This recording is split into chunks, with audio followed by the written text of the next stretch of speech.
Bonjour YouTube! Alors aujourd'hui je reviens avec une nouvelle vidéo assez spéciale parce que je vais vous parler de ma famille toxique as... Voilà, comme ça je vous mets directement dans le contexte. J'ai pris quelques notes parce qu'il y en a des choses à dire et encore, c'est pas tout. C'est pas tout. Là on va dire que je vais vous donner un avant-goût de ce que j'ai vécu avec eux. Et voilà. Alors, déjà, j'ai envie de faire une petite introduction, un petit déjà trigger warning par rapport à certaines choses que je vais dire. Alors, peut-être que vous allez me dire, Nest, t'es dans l'abus, mais je pense que c'est quand même indispensable que j'en fasse un, dans le sens où moi, des fois, quand je tombe sur des vidéos de personnes qui parlent de leur famille toxique, eh ben, ça me trigger à un point qu'il y a quelques fois où j'ai eu envie de vomir, vraiment, parce que je suis passée par là et que juste le fait d'en entendre parler, en fait, ça me ramène à cette scène-là qui fait qu'on dirait que je revis le moment. Donc voilà, petit trigger warning, si vous êtes assez sensible ou que vous êtes passé par là, je vous déconseille de regarder la vidéo.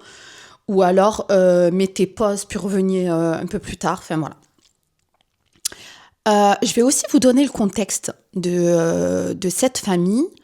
J'ai été élevée par une mère perverse narcissique et un père émotionnellement absent. Voilà. Comme ça, au moins, vous savez comment a été à peu près mon enfance. Enfin, vous avez une idée.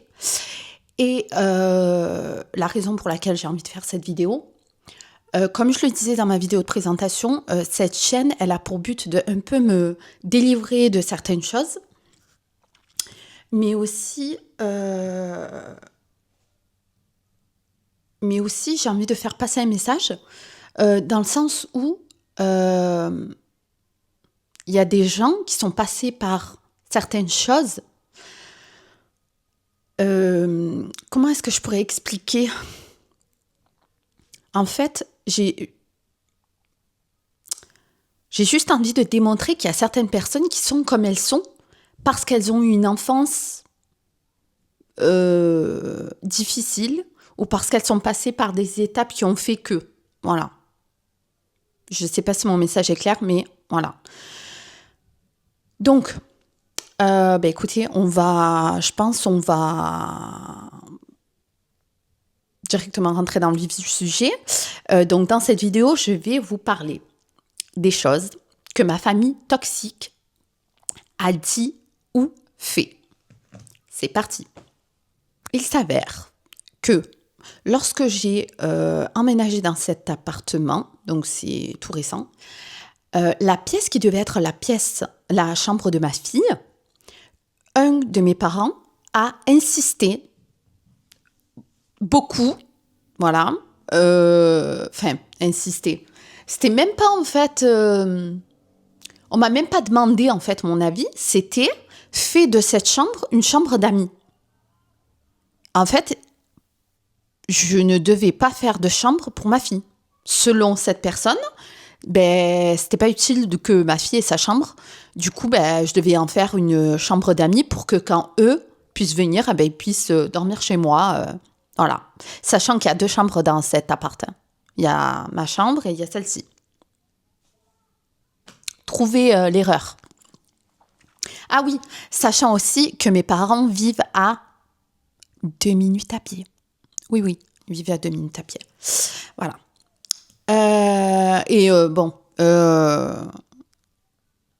Inutile de vous dire que quand j'ai dit non et que, ça a insisté pas mal de temps. Quand j'ai dit non et tout ça, ça l'a très mal pris. Voilà. Ensuite, passons au fait numéro 2. Alors, il s'avère qu'un jour, ma mère est dans l'avion et elle fait la connaissance de 2 personnes. Donc, c'était en l'occurrence une mère et son fils. Et donc, ils ont sympathisé et tout ça, ça a vraiment collé et tout. Et donc, d'après ce que j'ai compris, Le monsieur en question était prêt financièrement, émotionnellement, tout ce que tu veux, à se poser. Et donc, il cherchait une épouse. Donc, ma mère, sachant de quelle situation financière et professionnelle il avait, c'est-à-dire que le mec était en place, il était très très bien. Voilà. Elle s'est dit, il me le faut pour une de mes filles. Faut pas que je laisse passer ça, hein, parce que l'argent, c'est le plus important chez elle. Peu importe si le mec te... Peu importe s'il te trompe, peu importe si... bref, peu importe. Tant qu'il a de l'argent, tant que ses poches sont pleines, c'est un bon parti pour elle. Donc, ils échangent les numéros et tout, et ils organisent un repas de famille où j'assiste avec moi et 2 autres sœurs à moi. Donc, c'est la première fois qu'on voit le mec et tout, on fait connaissance, on parle, on discute, tout le monde rigole. Franchement, il y avait une très, très bonne ambiance. Après, je dirais 1 heure, même pas 1 heure. Donc, on avait mangé. Ma petite sœur s'en va. Et il reste que moi et une autre sœur à moi. Bref, donc on discute avec eux. Enfin bref, on continue quoi la soirée. Et il s'avère que quand j'évoque le fait que je suis divorcée, je vois qu'il y a j'ai attiré son attention et le mec me demande mais pourquoi, mais si, mais ça. Et bref, moi j'ai senti qu'il y avait un truc. Mais je me dis peut-être que je me trompe et tout. Fast forward to 2 days later, ouais. Je reçois un appel de ma mère qui me dit écoute, le mec en question veut ton numéro. Je dis ok, franchement, ok, d'accord et tout. Elle me dit franchement, le laisse pas passer, j'imagine. Maison sur la plage, ingénieur, machin, patin, couffin, enfin bref. Propriétaire X fois, faut pas que tu laisses ça passer, je sais pas quoi. Bon, moi, franchement, ça rentre par là, ça sort par là. Ça, c'est important, mais pas autant que la personnalité ou que... Enfin, c'est un tout, en fait, c'est un package. Je vais pas me marier avec quelqu'un juste parce qu'il est blindé. Donc, moi, je me dis, écoute, l'écoute pas, fais ce que tu as à faire. Bref, donc, il m'appelle et tout. Et on va dire que franchement, ça a collé. Donc, on a parlé pendant 1h30, 2 heures. Enfin, moi, je pensais que ça avait collé. Donc, lui, il me fait un retour par texto. Il me dit que, qu'en gros, il a kiffé et tout, ma façon d'être, ma façon de penser et tout. Qui veut venir me voir ce week-end. Donc, on était, je crois, lundi ou mardi. Il me dit qu'il veut venir le week-end prochain. Et que, comme c'est la première fois qu'on va se voir, c'est à l'homme de venir. Donc, il va faire la route, sachant qu'il habite très, très loin. Pour moi, c'était la normalité, en fait. Et donc, on parle plus. On ne parle plus. Arrivé jeudi soir, moi, je me dis, écoute, si ça a tant matché que ça et tout ça, je comprends pas, en fait, pourquoi il me texte plus. Voilà. Sachant que, franchement, moi, je suis un bélier ascendant scorpion. Il en faut pour que vraiment je flash sur quelqu'un ou quoi. C'est compliqué. Donc, on va dire que j'avais de l'espoir quand même. Je me disais, franchement, il est pas mal. Le package est pas mal. Je m'autorise à creuser un peu, tu vois. Je m'autorise à lui donner un peu de mon temps. Bref, le mec je sais pas, j'avais plus de nouvelles en fait. Même pas un hello, même pas un comment t'as passé ta semaine ou je sais pas moi, enfin rien, que dalle. Donc moi je lui envoie un message et là, bref, je vais vous la faire courte. Le mec finalement, il pouvait pas s'engager ni rien avec moi parce que, bref, pour des bêtises. Voilà. Pour des bêtises, j'ai dit écoute, si c'est ça, tant mieux, moi j'ai pas perdu mon temps et tout. Donc moi, franchement, je passe à autre chose, mais vraiment. Dites-moi pourquoi. Je dirais 1 an et demi après, même un peu plus, j'apprends que le mec avait en fait flashé sur ma petite sœur, qui était partie 1 heure avant. et que il avait un peu mal pris, lui et sa mère. Du genre, il s'était dit, ouais, qu'est-ce qu'elle a et tout, pourquoi elle part, genre, on n'est pas assez bien pour elle. Et du coup, donc, ils avaient partagé cette information avec ma mère. Et ma mère, comme elle voulait absolument qu'il y ait l'une d'entre nous qui se mette avec ce type, eh ben, elle a omis de me soumettre cette information. Et elle leur a dit, franchement, je ne sais pas quelle est la vérité, mais d'après elle, en fait, je la crois pas. D'après elle, ils se sont dit, ouais, ben écoute, c'est pas grave, nous, ça nous dérange pas. Enfin, le mec a dit, ouais, moi, ça me dérange pas d'être avec quelqu'un qui est divorcé, parce que moi aussi, je le suis. Donc, voilà. Et du coup, il aurait demandé mon numéro. Mais moi, je pense que c'est pas ce qui s'est passé, vu qu'elle m'a menti sur un gros truc comme ça. En fait, pour vous la faire courte, voilà, le mec a flashé sur une de mes sœurs, et ma mère a essayé, parce que ma sœur, la recale, a essayé de me le refiler à moi.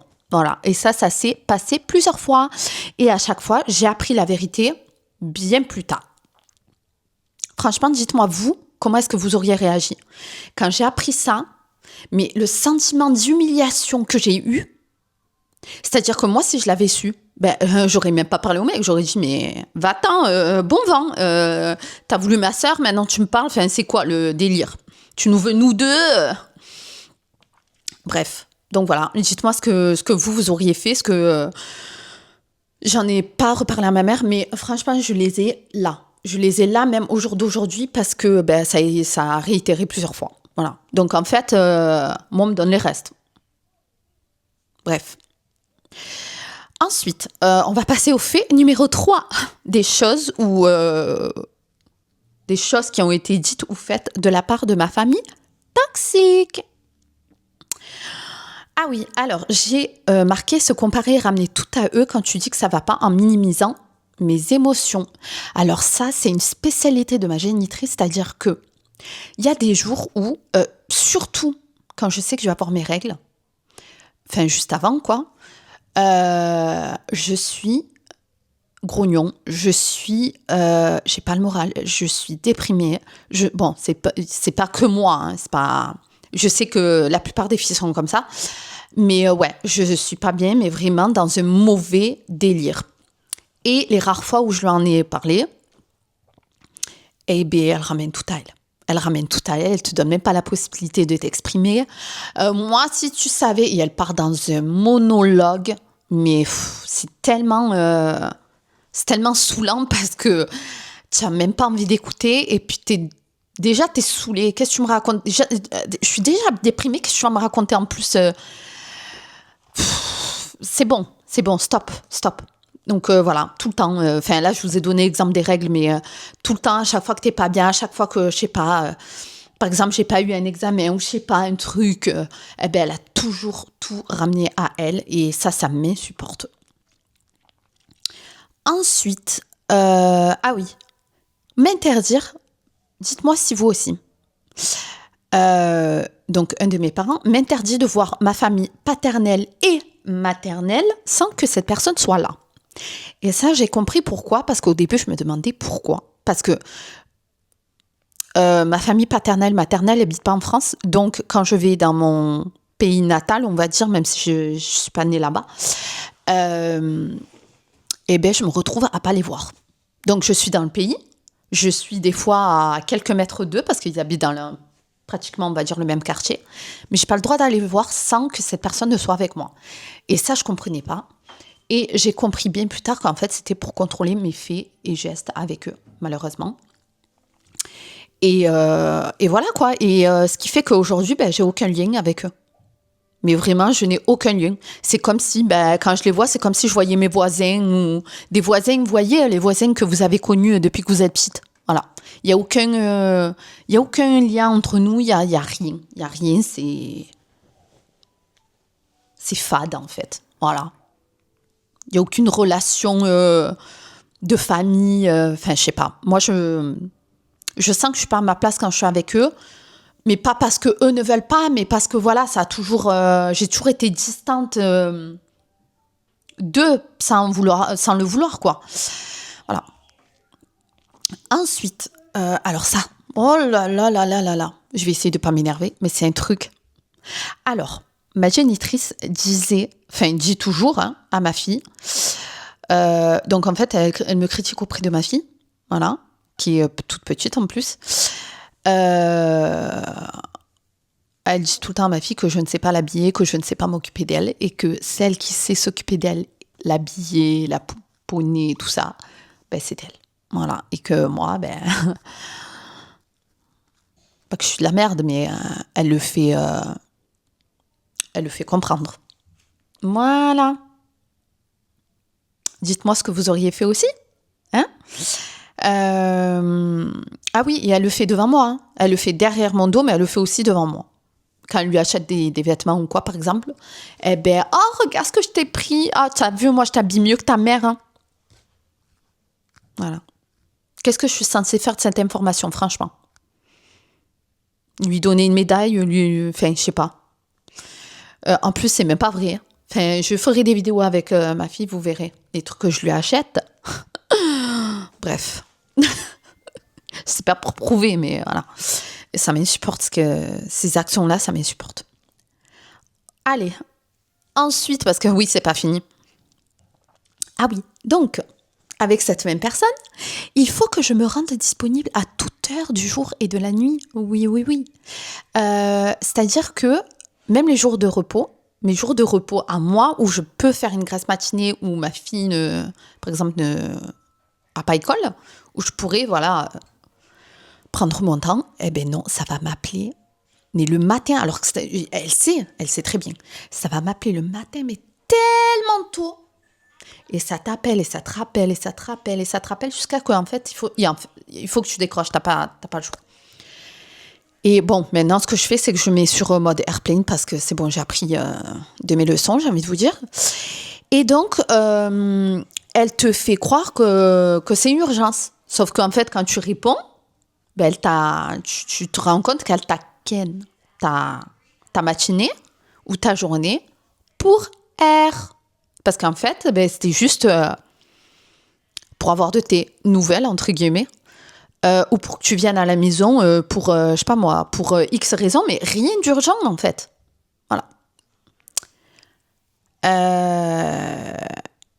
Bref, on passe à la suite. Alors, il y a un autre truc aussi qui m'insupporte. En fait, tout m'insupporte, hein, vous allez vite le comprendre. Elle me demande de dormir sur place, donc chez elle, quand je suis, alors que je vis à 2 minutes. Hein. Mon lit est à 2 minutes. Et elle fait passer ça sous le truc de « ouais, c'est pour ton bien ». Comme ça, t'as pas à aller à la maison. Enfin, nous, on a des pyjamas ici. Franchement, vas-y, monte, mets-toi à l'aise. Déjà, mets-toi à l'aise. Je suis encore chez mes parents. Enfin, encore heureux que je me mette à l'aise. Mais pourquoi faire ? Pourquoi faire si ce n'est pour me contrôler encore une fois ? Je vois pas pourquoi, sachant que je suis une personne, si je suis tellement habituée à dormir sur mon lit que même quand je vais en vacances et que je suis dans des hôtels, il me faut plusieurs jours avant que je m'habitue à cette literie. Je sais pas, c'est bizarre. J'arrive pas à dormir confortablement, paisiblement, tout ce que vous voulez. Vraiment, voilà. Et ça, elle le sait en plus. Mais non, il faut que. Et quand je dis non, voilà, c'est la porte ouverte aux disputes encore une fois. Bon, j'ai dit le truc, j'ai marqué me traiter de sale conne depuis mon plus jeune âge. Bref, je vais pas m'étaler là-dessus, mais oui, je l'ai entendu tout au long de ma vie. Voilà, j'ai la trentaine et je l'entends encore. Ensuite, j'ai écrit essayer de me caser avec n'importe qui, littéralement. Comme je vous le disais, mais vraiment avec n'importe qui. C'est-à-dire que des fois, en fait, elle se dit pas ouais, peut-être que ma fille elle a envie de trouver quelqu'un d'elle-même ou peut-être qu'elle a des standards, tu vois. Non. Dès qu'elle va voir qu'il y a un mec qui est célib, elle va qu'il ait n'importe quelle situation, même précaire, elle va essayer de me de me convaincre que il est pas si mal, franchement. Enfin, je sais pas, je vois pas l'intérêt de faire ça parce que déjà c'est ma vie, c'est moi qui décide. Et de deux, enfin, il n'y a pas besoin d'être Einstein pour voir que c'est pas un bon parti. Des fois, c'est les mecs qu'elle a voulu me caser avec, ils étaient dans des situations tellement grotesques que tu as me dire, mais tu vois bien que où tu veux que j'aille avec ce mec, franchement. Qu'est-ce que tu veux que je construise comme vie avec ce... Bref. Voilà. Littéralement, envie de me caser avec n'importe qui, n'importe quoi. Alors, il m'en manque encore 3. Parler seulement de certains d'entre nous sans me mentionner parce que je ne suis pas assez ou que je lui fais honte, certainement. Alors, je vais vous expliquer. Vous connaissez le pervers narcissique qui vit à travers les autres. Enfin, en tout cas, le parent pervers narcissique, il vit à travers ses enfants. Enfin, certains de ses enfants. Et il s'avère que, moi, vous l'avez compris, je ne suis pas une préférée. Elle a ses préférés. Et par exemple, quand elle va rencontrer quelqu'un de nouveau, elle va parler d'elle, de sa vie, de machin, et elle va en venir à parler de ses enfants qui ont réussi. D'après ma mère, je n'ai pas réussi. Donc, elle ne va pas me mentionner. Mais même pas, elle va dire, ouais, j'ai 5 enfants, mais elle va parler que de 2 qui ont une bonne situation. Non, elle va parler que des 2 qui ont une bonne situation, ou des 3. Et elle va même pas me mentionner ni mon nom, ni dire qu'elle a une autre fille, ni... Voilà. Parce que moi, certainement, je fais honte, je sais pas. I don't know. Voilà. Donc, c'est super parce que des fois, je suis avec elle. Et je suis avec elle, je suis pas la seule qui soit avec elle, ou des fois, je suis la seule qui soit avec elle. Et donc, elle va parler à la personne de X ou X personne, sans me présenter et dire « Ah oui, au fait, ça, c'est une de mes filles, et elle fait ça dans la vie, blablabla. » Non. Je vais être totalement invisible. Voilà. Ça fait toujours plaisir, j'ai envie de vous dire. De la part de celle qui vous a élevé, franchement, qu'est-ce que vous voulez demander de plus? Voilà. Dites-moi, j'attends vos réactions. Ensuite, l'avant-dernier, on va dire que j'en ai parlé tout à l'heure. Et ensuite, pour finir, elle adore critiquer mon style vestimentaire ou le proposer à quelqu'un d'autre. Je vais vous expliquer. Quand j'étais gamine, alors il faut savoir que tout au long de ma vie, elle m'a toujours dit que je ne savais pas m'habiller. Voilà. Que je ne savais pas m'habiller, que j'avais un style vestimentaire discutable, que ça allait pas du tout. Bref, voilà. Et elle a toujours, voulu m'habiller. Enfin, je sais pas, je comprends pas en fait le délire. J'ai la trentaine. Enfin, je suis assez grande pour savoir ce que j'ai envie de mettre. Enfin, bref. Et ouais, il s'avère que de nos jours encore, des fois, je me retrouve dans des magasins avec elle et elle me propose des vêtements que elle adore et qu'elle aimerait que je mette.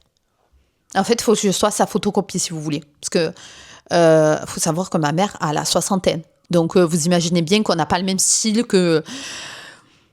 Voilà, quoi. Enfin, ma mère, elle va jamais s'habiller comme ça. Enfin, voilà.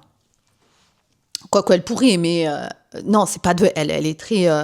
bref, déjà, elle monte pas ses bras et tout, donc...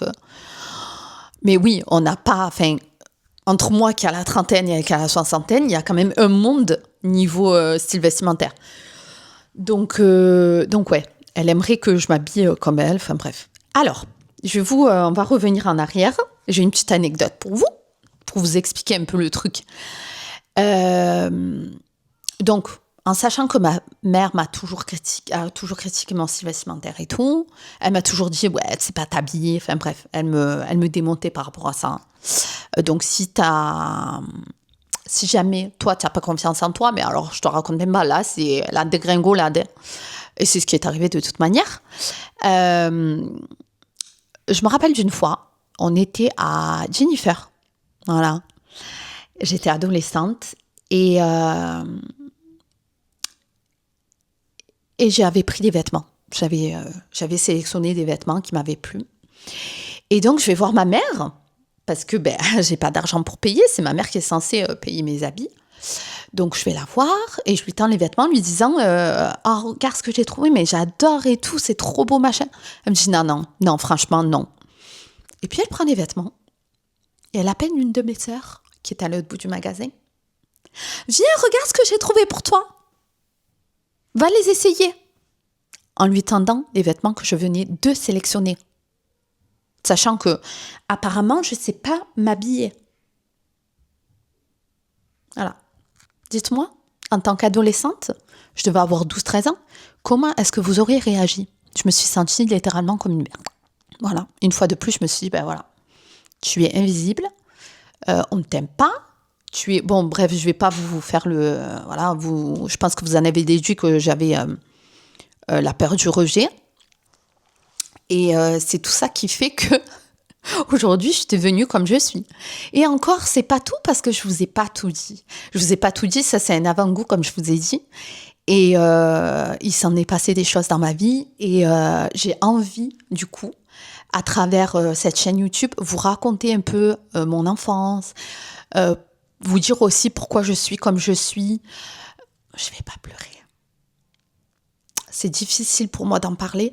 C'est extrêmement difficile de parler de moi-même parce que j'ai l'impression que je suis pas assez, parce que toute ma vie, on m'a fait comprendre que j'étais pas assez. Et donc cette vidéo, elle n'est pas du tout joyeuse, mais c'est juste pour vous expliquer qu'il y a des gens qui sont passés par certaines choses qui font que aujourd'hui, ils sont ce qu'ils sont, il ne faut pas les blâmer.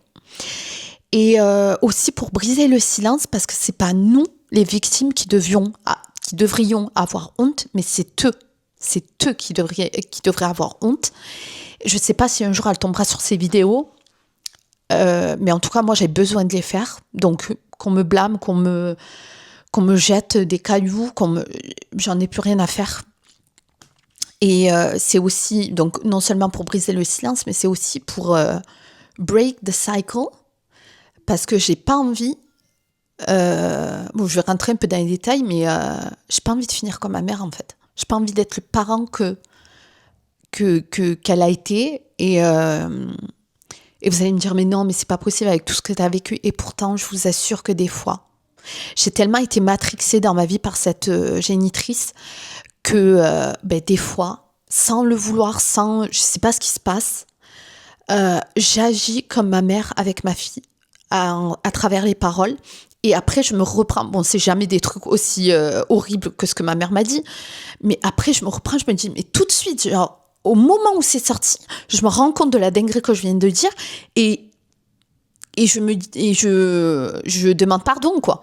Mais c'est pour vous dire que c'est tellement ancré en moi que sans le vouloir inconsciemment, des fois, je deviens ma mère. Voilà. Si vous voulez, je vous dirai dans une partie 2, parce que la liste est longue, je vous en ferai d'autres. Et je vous dirai aussi ce que ça a déclenché chez moi. Voilà. J'attends vos réactions et vos commentaires. Si vous êtes victime de relations toxiques, de parents toxiques en tout cas, n'hésitez pas à m'écrire, surtout si vous êtes ado. Sachez que tôt ou tard, il y a un jour où tout s'arrête. Vous inquiétez pas. Et ce jour-là, c'est le jour où vous direz stop. Voilà, il ne faut plus donner l'opportunité en fait. Ça ne sert à rien. Dites-moi ce qui vous a choqué dans mes propos. Et voilà, dites-moi si vous avez eu affaire à des parents toxiques ou irresponsables et les dingueries qu'ils ont pu vous faire pendant votre enfance. Voilà. Je vous fais de gros bisous. Je suis désolée pour... j'ai commencé la vidéo, il faisait jour. Là, il commence à faire nuit. J'espère que vous me voyez. Je vous fais de gros bisous. J'espère que cette vidéo va m'être bénéfique. Et comme je vous le dis toujours, écoutez votre intuition. Je compte sur vous. Bye bye.